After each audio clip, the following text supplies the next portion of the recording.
Habari za siku ya leo, mtazamaji wa SQF TV, na kusalimu sana popote pale ulipo. Karibu sana tuziangazie taarifa za habari zilizotufikia siku ya leo. Uko na Pendo Godson. Jeshi la polisi mkoa wa Kaskazini Pemba linachunguza tukio la mwanafunzi wa kidato cha 3 katika skuli ya sekondari ya Chasasa wilaya ya Wete mkoa wa Kaskazini Pemba aliyejaribu kujiua kwa kujichoma moto.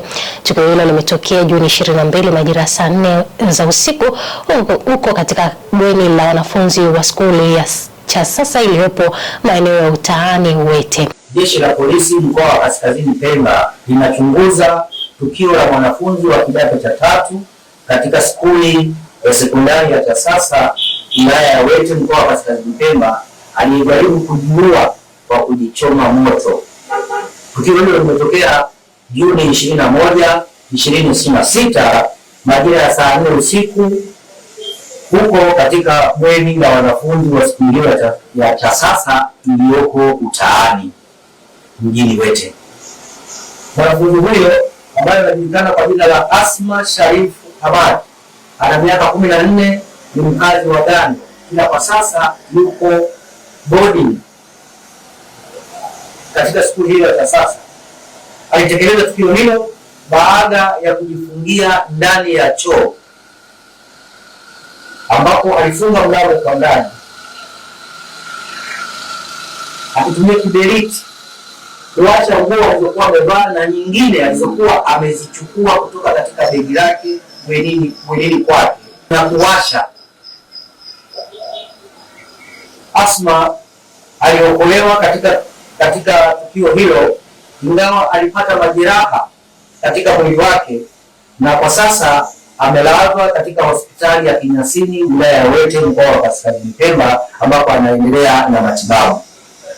Jeshi la polisi. Waziri wa mambo ya ndani ya nchi Mheshimiwa Patrobas Katambe ametoa mifuko 500 ya saruji ikiwa na mchango wake katika mradi wa ujenzi wa msikiti wa Mukadam unaopatikana katika kata Chang'ombe iliyopo wilaya Dodoma mjini, ambapo unajumuisha ghorofa 3 ikiwemo sehemu ya kuswalia wanaume, sehemu ya kuswalia wanawake na ofisi, ambapo pia ametoa kiasi cha shilingi milioni 2 fedha taslimu kwa ajili ya ujenzi huo. Katika kuunga mkono jitihada kubwa ambazo zinafanyika kwenye msikiti wetu, mimi nimetembelea hapa na kwa sababu sikujiandaa, mimi nilijua tu ni jambo moja la kuja kushuhudia na kutoa zawadi kwa ndugu zetu hawa, lakini niwaambie jambo moja ambalo nawaahidi, mimi nitakuwa sehemu mojawapo wa mabalozi ambao tutafika kwenye hatua kwa hatua ya kufanya fundraising kuhakikisha kwamba tunapata fedha kwa ajili ya ujenzi. Lakini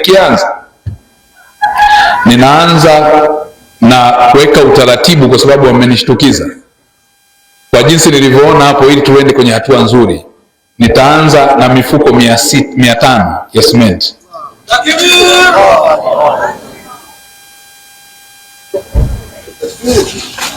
Tutatoa mifuko hiyo 500 ya cement ili tuendelee na hatua hizo, lakini kwa sababu natambua pia pesa nyingine itakuwa bado inahitajika na hatua mbalimbali, na waahidi shekhe wangu, katika watu 2 au 3 mtakaonipatia, nitatafuta wadau na marafiki ambao watatusaidia pia kwenda kwenye hatua hizo nyingine ambazo zimekusudiwa kuweza kufikiwa mpaka tuhakikishe kwamba msikiti huu unaanza kufanya kazi. Nitaomba kwa kweli, labda baada ya hapa, sijui kama mtanipatia labda katibu, kwa sababu tushafanya naye kazi, au shekhe mwenyewe pale ndani, kuanzia kesho kazi fulani ifanyike ili na imani kwa neema ya Mwenyezi Mungu na kwa baraka zake na kwa kudra hizi tutamaliza msikiti, utaisha na itakuwa ni moja ya kielelezo muhimu sana kwa ajili ya taifa letu. Na mimi nafahamu Chang'ombe huku tuna wananchi wengi, shughuli za kibiashara na kijamii zinafanyika. Itakuwa msaada mkubwa sana katika kukuza watu kiroho, lakini pia kuongeza amani na usalama wa maeneo yetu. Kwa hili jambo ni la kwetu kwa pamoja, na hii niliyosema ni hiyo mifuko 500 ni ya Katambi mwenyewe. Sasa mnaelewa mambo ya serikali, ningekuwa kama iko kwenye maandiko tayari ningesema namna fulani, lakini sasa ninachosema hicho ambacho sijakisema hicho ndio nataka tukakifanya mimi pamoja na mashehe wangu hapa, ili neema ifanyeje, iongezeke zaidi. Zaidi ya wakazi 2,000 wa kitongoji cha Changwehela Beach huko Mapinga, Bagamoyo wameomba serikali kuingilia kati kufuatilia madai ya kuporwa kwa ardhi zao na matajiri wanaoshirikiana na baadhi ya maafisa wa wilaya hiyo. Katika mkutano wa hadhara uliosheheni majonzi, wananchi hao walieleza kuwa wanamiliki maeneo hayo kisheria kwa muda mrefu, lakini sasa watendaji wa ofisi za ardhi wamebadilisha msimamo na kudai maeneo hayo yana wamiliki wengine wapya wenye ukwasi. Kusema kwa nasikia uchungu sana, naishi bila amani. Mama Samia, sisi tutaenda wapi na familia zetu? Familia zinatutegemea, watoto wanatutegemea mama. Hebu jaribu kuangalia hili. Sisi wana Masaki tunaenda kujificha wapi? Eti kwamba watu ambao wana magari hawaruhusiwi kuishi eti maeneo ya bichi. Kwa nini mama tunanyanyasika na wakati we mama bado upo? Eneo langu lina square mita 3894. Wakasema tunachoweza kufanya, tunaweza kukupa hapo square mita labda 300. Hilo lingine linalobaki lote tunakata vipande, square mita moja tutakuuzia kwa 26,000. Sasa nikawaambia sasa shamba ni la kwangu. Sasa hivi mnaniuzia kwa square mita. Hivi mnaona ni sawa? Majibu ya wataalamu yanasema haya ni mashamba mawili tofauti. Huyu bwana ana eneo lake lakini liko nusu kilomita. Sijui wapi. Kama ni baharini, kama ni wapi hatujui. Lakini ukija kwa viongozi sasa wenye mamlaka wanakuja wanasema bwana wewe unatakiwa ukae hapa. Nyinyi mnaondoka. Sasa swali langu, hati ipi yenye shaka? Sisi tulimpa eka 40 na kama na 6 au 7 kama kipimwa vizuri sijui kwa sababu sehemu nyingine ilikuwa ina kama 48 kama ingetimia hizo tulizompa zote. Tatizo lipo kwa wale viongozi ambao watendaji wa kata wanavyokuja wanashindwa kuelekezwa, au tatizo sisi wananchi wenyewe hatujawekwa mkutano tukazungumza. Hilo ndio tunashindwa kuelewa. Chukua jitihada za kulalamika kwenye ofisi mbalimbali kufikisha kilio cha wananchi hawa wanaosumbuka kwenye maeneo yao, lakini bado msaada hakuna. Napeleka barua, majibu sijibiwi, na wengine viongozi nawafuata uso kwa uso na waeleza hakuna hatua zinazochukuliwa. Kwanza nikiri kutokana na mazingira yalivyo ya uhitaji wa ardhi kwa sasa, hasa kwa maeneo yanayozunguka mji wa Dar es Salaam, sisi Bagamoyo tunakutana na changamoto kubwa ya mahitaji makubwa ya ardhi ukilinganisha na ardhi iliyopo.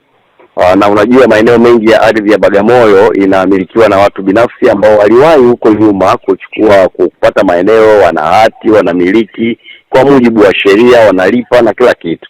Lakini kutokana na uhitaji wa ardhi kumetokea na changamoto ya migogoro ya ardhi. Ninachoomba mimi kwa wananchi wa Bagamoyo na wananchi wote watakaonisikiliza, moja, nawaomba sana wanapokuja kununua ardhi, kipande cha ardhi, iwe kiwanja, shamba kwenye wilaya ya Bagamoyo, wajaribu kuwasiliana na mamlaka za serikali ili kuwathibitishia kama kweli anayeuza ndo mmiliki wa eneo husika, au kama kweli hilo eneo liko kwa ajili ya hayo matumizi ambayo yeye anataka kuyafanya. Jeshi la polisi kanda maalum Dar es Salaam limemtia mbaroni Juma Ramadhani maarufu kama Juri mwenye umri wa miaka 21 kwa tuhuma za kumuua baba yake Ramadhani Jafari maarufu kama Muna mwenye umri wa miaka 47 na kisha kumfukia ndani ya chumba kimoja katika nyumba yake iliyopo Luguluni kwa Mbembezi wilaya ya Ubungo. Kwa mujibu wa kamanda wa jeshi la polisi kanda maalum Dar es Salaam SACP Jumanne Muliro, baada ya aliripotiwa kutokea Juni 16 katika kituo cha polisi Gongo la Mboto, lakini uchunguzi wa kina uliofanywa na polisi ulibaini kuwa alikuwa ameuawa na kuzikwa ndani ya nyumba yake. Tarehe 16 mwezi Juni mwaka huu wa 2026 katika kituo cha polisi maarufu kinaitwa Gogoni. Hiki kiko maeneo ya Kimara kule mwisho katika wilaya ya Ubungo jijini Dar es Salaam. Jeshi la polisi kwenye kituo kile lilipokea taarifa kutoka kwa ndugu wa karibu wa mtu aliyefahamika kwa jina la Ramadhani Jafari maarufu kama Muna mwenye miaka 47 kuwa amepotea. Kwa hiyo tarehe 16 tuliweka kumbukumbu kutoka kwa wanandugu kwamba huyu Ramadhani Jafari Muna amepotea na kwamba alikuwa akitafutwa. Uchunguzi na ufuatiliaji wa kina ulianza mara moja, na hapa tulihusisha kamisheni mbalimbali ambazo zipo ndani ya jeshi la polisi, huku tukiwashirikisha wananchi kama moja ya mtaji na wadau wetu muhimu katika masuala ya kiusalama. Jeshi la polisi linapenda kuwaarifu kuwa baada ya taarifa hiyo, polisi iligundua mtu aliyedaiwa kuwa amepotea alikuwa ameuawa na kufukiwa ndani ya moja ya chumba kilichopo katika nyumba yake, ambayo hiyo nyumba iko maeneo Mbezi, eneo linalofahamika kama Luguruni Kwembe, kwenye wilaya ya Ubungo hapa jijini Dar es Salaam. Uchunguzi wa kina ulivyofanyika ulibaini mtu aliyefanya tukio hilo la mauaji ya kinyama na kumfukia mtu huyo aliyedaiwa awali kwamba amepotea alikuwa ni mtoto wa huyu mtu ambaye ni marehemu sasa hivi, ambaye aliripotiwa kwenye kituo cha polisi tarehe 16 mwezi Juni mwaka 2026 kuwa amepotea na haonekani. Upelelezi wa kina baadaye ulifanywa na kuwezesha kumkamata mtuhumiwa huyu ambaye alifahamika kwa jina la Juma Ramadhani maarufu kama Juli, mwenye umri wa miaka 21, ambaye baada ya mahojiano mtuhumiwa huyu alieleza jinsi alivyomuua baba yake, kulificha tukio na kuweka mazingira kwamba amepotea na kumfukia ndani ya chumba ambacho ni sehemu ya nyumba ya baba yake, kwa maana nyumba ya mtu ambaye sasa hivi ni marehemu.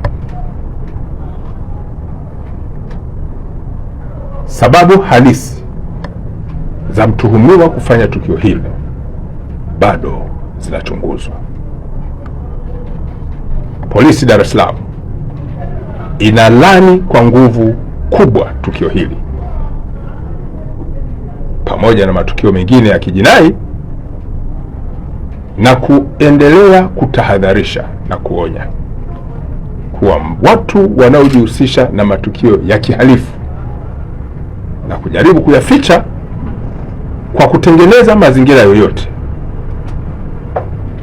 jeshi litaendelea kufuatilia, kukusanya ushahidi, na ushahidi unapokuwa umekamilika kwa kukusanywa, watakamatwa na hatua kali za kisheria zitachukuliwa kwa mujibu wa sheria. Hali ya sintofahamu imeibuka katika kata ya Kisongo mkoani Arusha baada ya diwani wa kata hiyo kuingia katika mjadala mkali wa mkuu wa kituo cha polisi Kisongo kufuatia ukosefu wa majibu ya kuridhisha kuhusu matukio ya uhalifu yanayoendelea katika eneo hilo. Mjadala huo ulijikita katika ongezeko la vitendo vya wizi, uporaji na mauaji vinavyodaiwa kukithiri katika kata zaidi ya 3. Wananchi walieleza wasiwasi wao wakidai kuwa licha ya watuhumiwa kukamatwa na kufikishwa kituo, hawashuhudiwi hatua za kisheria zikichukuliwa kwa wazi. Sasa hizi poleni kwa shughuli ya leo, lakini poleni kwa maumivu ambayo yaliyowakuta. Najua tumefika hapa tuna machungu sana. Tuna machungu sana. Lakini naomba nizungumzie tu swala moja ambalo mimi toka nianze kufika hapa nimekutana nalo. Swala hilo ni la Bariki. Mimi nilifika asubuhi hapa nikakutana na hiyo kesi. Bahati nzuri taarifa zote Bariki anawasiliana na Musa, mimi nazipata pale kituoni. Lakini nataka kuwauliza kitu kimoja. Tukio limetokea, watu wawili wameibiwa. watu wawili wafanya nini, na hilo eneo lina walinzi, lina nini, lina walinzi. Jeshi la polisi kwa mujibu wa taratibu zake, mtu wa kwanza ambaye anaweza akatupa ushirikiano ni nani? Sasa kumchukua mlinzi na kumhifadhi pale ili atupe ushirikiano sio kosa. Sisi tunaelewana wazee? Mtu wa kwanza ambaye anaweza kutupa ushirikiano ni mlinzi, atueleze kwamba ilikuweje wewe unalinda hapa na watu waje kufanya nini? Ndio mantiki yetu ya kupata hilo suluhisho la kwanza. Aya, sasa muulize wewe dada, alikuja kwangu. Mimi si nilikuwepo ofisini? Kituo cha polisi anayekutwa ina maana na mamlaka na inayohusika. Na ukumbuke watu wetu hawa. Sikiliza diwani, sikiliza diwani. Diwani, sikiliza diwani. Tumezungumza hivi, kila siku unapiga kelele hapa. Dhamana ni haki ya mtu, si ndio? Dhamana ni haki na tena ni bure. Sasa wewe ukifika pale, unajua mkuu wa kituo nipo mimi hapa. Sio siamini. Unapokwenda unalikuta jambo ambalo silo, si mimi nipo? Hebu tusikilize diwani, usilete malumbano. Yaani wewe mimi nakuja, ngoja sikiliza. Unakuja ofisini kwangu, si ndio? Unamkuta labda askari amekwambia labda hicho kitu hicho. Wewe umerudi, umeenda labda kutafuta hicho kitu. Mimi si nipo? Kwa nini usitoke pale afande? Mimi nimekamilisha na taratibu zangu. Sasa ndio tatizo hilo, ndio tunapokuwa. Sikiliza sasa. Sawa. Sasa kaa bwana bariki. Utaratibu ni uko hivi. Huyu tulimwambia kwamba aliambiwa kwamba kesho yake. Ngoja kwanza nijibu kwanza hili. Ngoja kwanza. Unasikia mwenyekiti? Issue ilikuwa ni hivi. Baada ya kuja muda ule umechelewa. Wakawaambia huyu haina haja, sisi tunaondoka na watuhumiwa. Maelezo aje yaandike wapi? Kesho. Ndio alivyoambiwa, aje yaandike wapi? Kesho. Na maelezo alikwenda kuyaandika. Hapo umeshajua. La kwanza hilo. La pili, tusikilizane. La pili, hilo la watuhumiwa kuachia, sisi hatuna mandate. Kesi ikishapelekwa mahakamani, sisi sio waachiaji, na kesi ya huyu na watuhumiwa wake ndio maana aliambiwa kwamba twende uje mahakamani. Ukiona kwamba kesi imeenda mahakamani, ukae ukijua kwamba jalada linakuwa limefanya nini? Limeshakamilika. Unaona sasa? Sikilizeni. Sikiliza. Bunge la Jamhuri ya Muungano wa Tanzania leo Juni 23 jijini Dodoma limepitisha bajeti kuu ya serikali kwa mwaka wa fedha 2026-2027 baada ya kupata kura 385 za ndio sawa na 97.66% ya kura zilizopigwa. Katika upigaji kura huo, bunge wa 8 walipiga kura ya hapana, huku wabunge wengine wa 8 wakikosekana bungeni. Wakati wa zoezi hilo hakukuwa na kura yoyote iliyoharibika. Akizungumza mara baada ya kutangazwa kwa matokeo hayo, Spika wa Bunge Mheshimiwa Musa Zungu alitangaza rasmi kupitishwa kwa bajeti kuu ya serikali ya mwaka wa fedha 2026-2027. Matokeo ya kura ya bajeti kuu ya serikali. 3. Idadi ya bunge ambao hawakuwepo bungeni wa 8. Kura za ndio 385.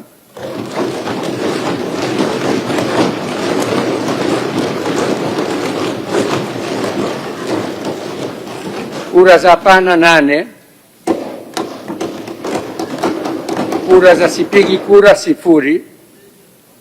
Bajeti ya serikali imepitishwa kwa kura 385 sawa na 97.96.